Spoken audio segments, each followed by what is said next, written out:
Ó, temos aqui, ó. Primeira visita do Alexandre à minha casa, no dia do meu aniversário. A foto aqui, ó. Vamos ver se dá pra ver. Abrindo o capítulo número 4.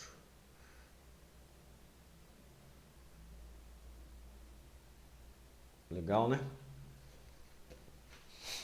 Muito bem. Então vamos para o capítulo 4. Ai, gente, desculpa. Capítulo 4. No dia seguinte, eu estava de volta ao flat, absolutamente entre aquela paixão avassaladora. Qualquer medo que pudesse existir dentro de mim ficou do lado de fora da porta. Dessa vez, o Ale já me recebeu como se fôssemos namorado e me deu um beijo daqueles de perder o chão. Aconteceu nossa primeira transa, com aroma de incenso no ar, ao som de Blame Mr. Jones e Ride, duas das bandas preferidas dele e que eu escuto até hoje. Naquele momento não havia nada além de nós dois. Apesar de eu já ter vivido algumas experiências, aquela parecia a minha primeira vez. A antecipação de algo que eu já tinha imaginado várias vezes surtiu seus efeitos em mim. Mão gelada, frio na barriga e uma ansiedade gostosa que a gente só sente quando há prestes a fazer algo que quer muito. Na verdade, ele era muito mais experiente. Eu sempre fui aquele tipo de garota beijoqueira, mas que sempre acabava fugindo na hora H. O Alexandre, com seu 1,83 m de altura, era muito másculo, forte e tinha um abraço de quebrar costelas que, surpreendentemente, me envolvia com a maior delicadeza do mundo. A intimidade foi imediata e muito natural. Era algo bom, diferente de tudo que eu tinha vivido. A gente ficava abraçado por horas, sem conseguir desgrudar um do outro. Passamos vários dias trancados naquele flat, ouvindo música, comendo chocolate e fazendo amor, aproveitando a plenitude daquele momento num universo só nosso. Ficávamos horas conversando, com a avidez de novos amantes. Falávamos sobre a nossa vida e como tudo o que tinha acontecido com cada um parecia ter nos preparado para o nosso encontro. No começo, ele cozinhava para mim e se virava muito bem, dentro do possível, claro. Sabia fazer uma ótima pizza de frigideira, sua especialidade, e eu adorava. Fome ninguém passava. Disso eu não posso reclamar. Já a arrumação não era o forte do menino. Nem o meu, diga-se de passagem. O lugar não era dos mais organizados, mas quando você está apaixonada, de verdade, nem liga para essas coisas. A gente se bastava. Eu só saía de lá porque tinha que trabalhar. Passava em casa para trocar de roupa e olhe lá. Ainda bem que minha mãe era desencanada. Com a vida corrida, ela tinha muito mais com que se preocupar. Trabalhava o dia inteiro para ajudar no sustento da casa e estava terminando a segunda faculdade, à noite. Depois de uma semana, o Ali resolveu que era hora de comunicar oficialmente para o resto do mundo que estávamos juntos. Tenho de dizer que tive uma certa resistência em assumir tão rapidamente uma nova história, pois eu havia acabado de sair de um relacionamento, e o Alexandre, por sua vez, tinha a ex-mulher e o filho. Eu sabia que tornar nossa relação pública poderia virar assunto na cidade. Preferia dar mais tempo para evitar o clássico acabou de terminar e já está com o chorão. Mas ele cobrou uma atitude da minha parte. Tá com medo do quê? Você ainda pensa em voltar pro seu ex? Ou você me assume ou não tem sentido ficar junto? Eu estava absolutamente louca por ele, apaixonada de verdade. Não restava dúvida. Achei melhor encarar o que viria de uma vez e sugeri. Então tá bom. Tá a fim de ir comigo no Surf Dog? Umas amigas minhas vão estar lá. Opa, claro que sim. O bar é um daqueles lugares clássicos. Existe até hoje em Santos, na Avenida Conselheiro Nébias. Toda a galera frequentava naquela época. Era lá que todo mundo fazia um esquenta antes de ir para a balada, mas também tinha o pessoal que ficava ali, tomando cerveja e jogando conversa fora a noite adentro. E lá fomos nós. Nossa primeira aparição pública como um casal foi exatamente como eu imaginei. O bar inteiro olhou na nossa direção e deu para perceber que algumas pessoas cochichavam enquanto nos observavam. Cumprimentamos alguns conhecidos e então nos sentamos no balcão, já que minhas amigas ainda não tinham aparecido. Enquanto ele tomava uma cerveja e eu comia batata frita, acabamos relaxando e passamos a nos divertir, constatando que Santos era tão provinciana que viramos o assunto mais interessante da noite. No dia seguinte, o telefone da minha casa tocava sem parar. Várias amigas ligaram para me aconselhar, criticar, alertar e, obviamente, julgar. Esse cara é o mais galinha. Esse cara é briguento. O que você está fazendo com ele? Você acha que isso tem futuro, Grazi? E eu só conseguia pensar: espera aí, mas como é o futuro que eu quero? O que é futuro? Por acaso o meu ideal é casar na igreja, ter filhos e virar uma boa dona de casa? Definitivamente não. O futuro que comecei a idealizar era sair por aí com aquele cara do meu lado. Era isso que o meu coração dizia. Eu já havia contado à minha família que estava namorando, mas o Alexandre só foi à minha casa quase 3 meses depois, dia 29 de julho, no meu aniversário. Ele foi um gentleman, desde o primeiro momento. Falou com todo mundo, bebeu refrigerante e foi extremamente simpático.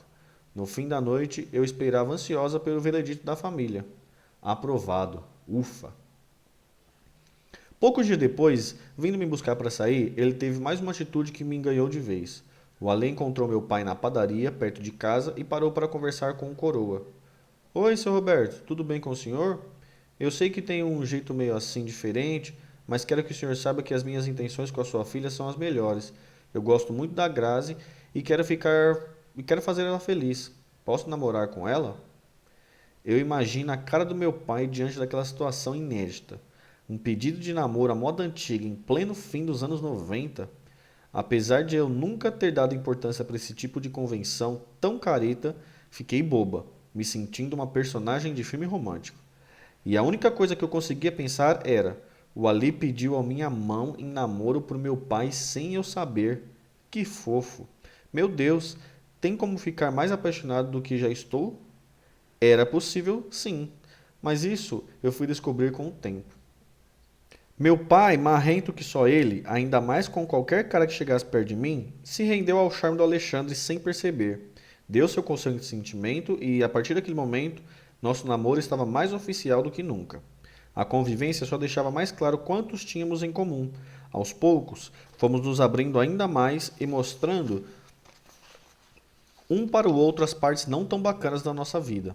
Nossa história eram, sim, diferentes. Porém, dividimos, por exemplo, a mesma angústia de ter crescido vendo nossos pais batalharem por proporcionar uma situação confortável para a família.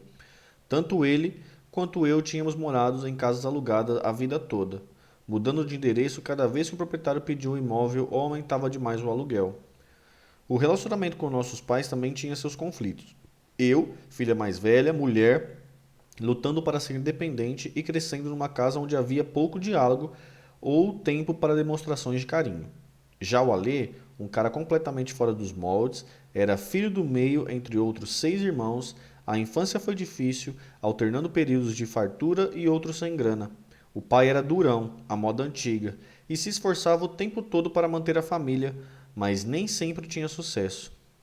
Quando nos conhecemos, os pais dele já eram separados e a mãe, Dona Leonilda, morava num apartamento bem humilde, na zona norte de São Paulo. Alguns anos antes, ela havia sofrido um AVC muito severo que deixou sequelas permanentes, comprometendo os movimentos de um dos lados do seu corpo. Essa sua situação causava muito sofrimento ao Alê e só aumentava a sua saudade que ele sentia dela. Nessa época, ele morava com um pai, seu Geraldo, que era seu grande herói, admirado pela origem humilde e pelo empenho em fazer tudo o que fosse possível pelos filhos.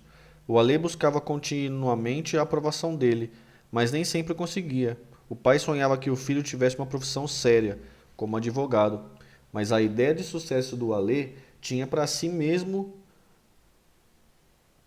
vinha com um skate debaixo do braço ou um microfone na mão, um pesadelo para a maioria dos pais. E nós dois, do alto dos nossos 20 e poucos anos, éramos arrogantes e inocentes demais, e mesmo entendendo que os nossos pais estavam fazendo o melhor que podíamos, Nem sempre aceitávamos a opinião deles, e o fato de que a vida era isso, uma sucessão infinita de desafios. O amor pela música também nos unia. A gente passava muito tempo escutando nossas bandas preferidas, pesquisando artistas novos e mostrando um para o outro o que descobrimos. Ele me falou da paixão pelo skate, dos dias do Ibira Boys, quando ia com a galera para o Parque Ibirapuera, em São Paulo, para treinar seu freestyle. Me contava dos amigos, com apelidos estranhos e engraçados. Tronon, Not Dead, Bolota, Ari Bazon, só para citar alguns. O Ale me ensinou as gírias e as peculiaridades do vocabulário do skate, como acrescentar o on no final das palavras, o que iria mais tarde influenciar até o meu apelido, que ele criou e eternizou, Grazon.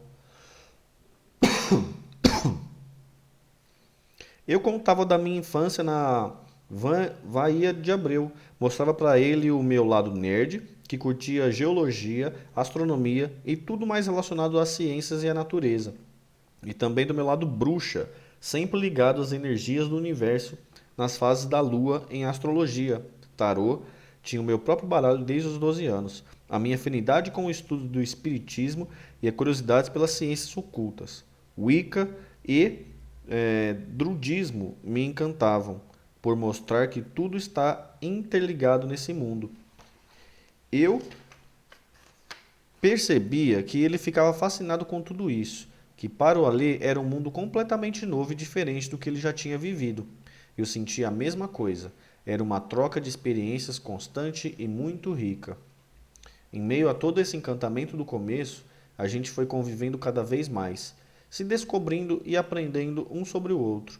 Aos poucos, fui percebendo que, por trás de toda aquela atitude e jeito de durão, existia um menino frágil, que sonhava ser alguém de quem seus pais se orgulhassem, que ansiava por mostrar o seu valor e queria ser um cara bacana para o filho que estava crescendo. Fui sacando que ele era o tipo de pessoa que ostentava a aparência de bruto para manter as ameaças afastadas, mas no íntimo era extremamente sensível e, às vezes, até inseguro e carente.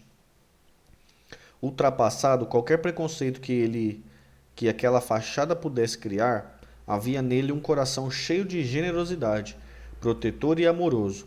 Isso ficava muito claro na maneira como ele se comportava comigo, sempre doce e atencioso, me trazendo bilhetes, chocolate, flores roubadas no jardim da cidade, e nem era preciso ser uma ocasião especial para isso acontecer.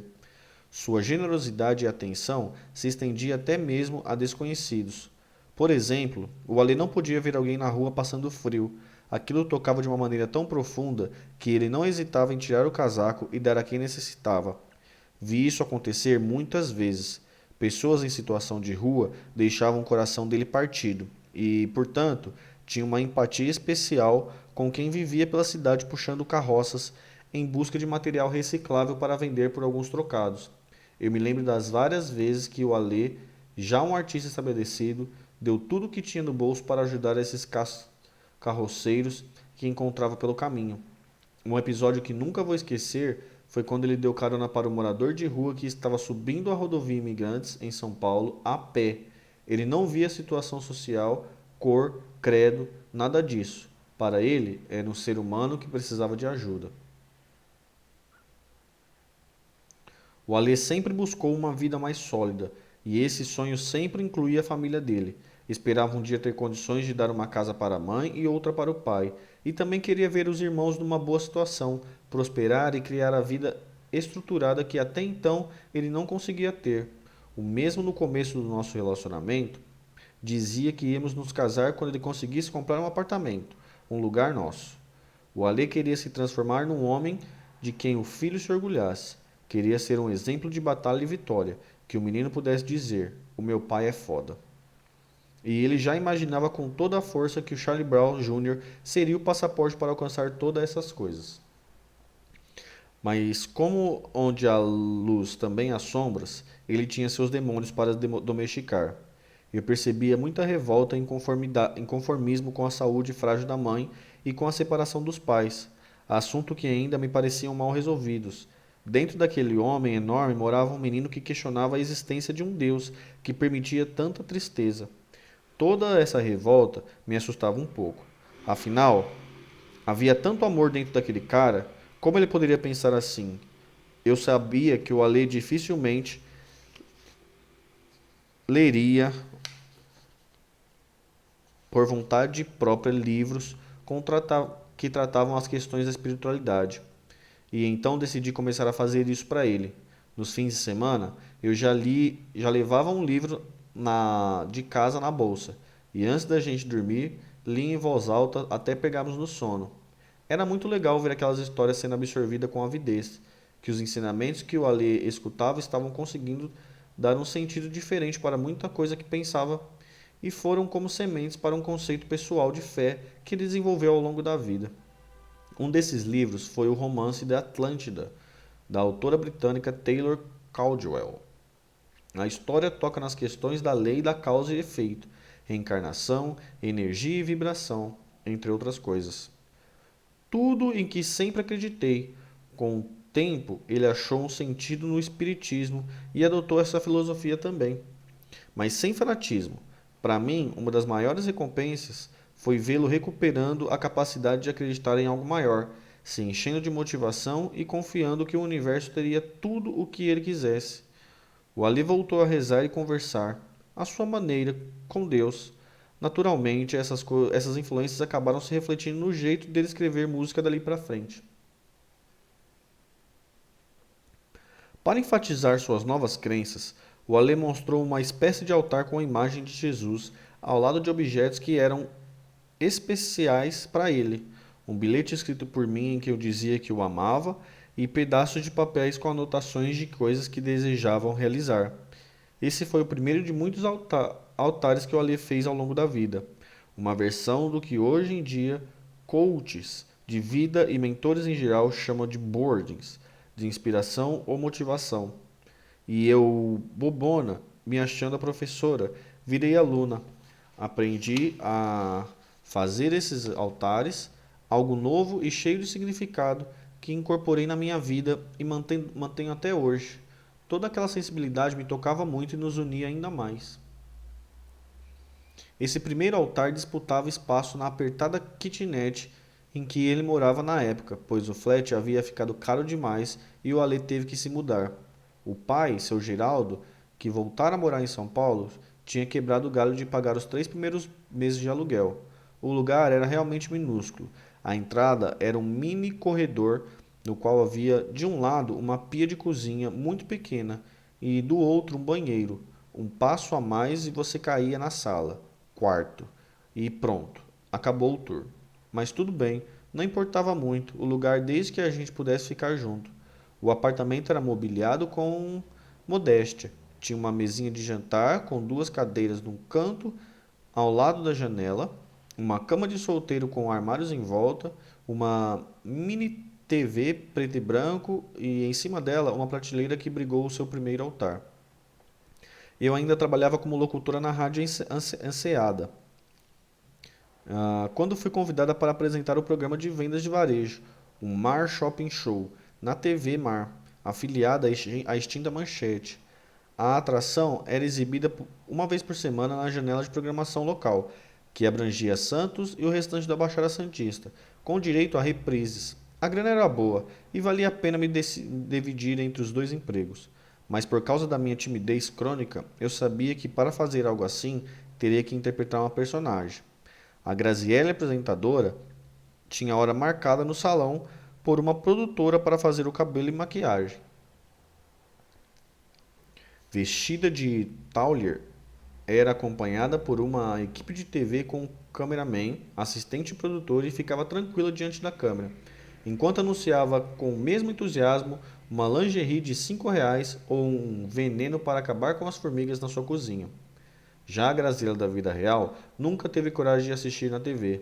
Apesar de nunca ter me sentido realmente confortável naquela função, não posso negar que era muito divertido e que foi um grande aprendizado para o resto da minha vida.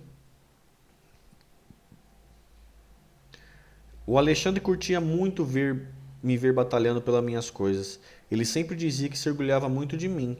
O fato é que eu era diferente das mulheres com as quais ele havia se relacionado antes, e não cansava de repetir isso para mim. Caramba, te acho uma mulher muito guerreira e ainda por cima manja de música.